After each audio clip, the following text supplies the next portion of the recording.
Okay okay. வீட்டில் நீங்களே பசுவும் தயிர் போடுறதா? Okay okay.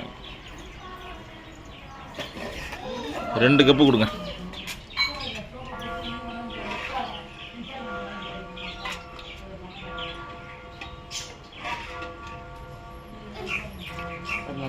போதும் 2 போதும்.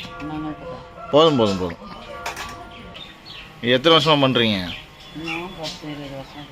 10-20 வருஷமாக பண்ணுறீங்க. வீட்டில் மாடு வச்சு நீங்களே தயிர் போட்டு எடுத்து வர்றீங்க. Super super super. வருத ஓரளவுக்கு லாபம் பரவாயில்லையா? நல்லா வெயில் காஞ்ச லாபம் தான். மழை பெஞ்சா பால் ஊற்றுது. ஓ, பால் கொடுத்துருவீங்க. சரி சரி சரி. ஓ, அப்போல்லாம் மொபைலில் வாங்க மாட்டேன்றாங்க. மாசாலி இருமல் சேர்த்தலாம் அது எதுவும் சொல்லுவாங்கன்ட்டு மழையெல்லாம் ஊற்றிடுறது. ஆனால் இதுதான் ருசி தெரியுமா? அந்த கவரில் வரதெல்லாம் ருசியே கிடையாது. இது ருசி தான். பாதி பேருக்கு தெரியுது, பாதி பேர்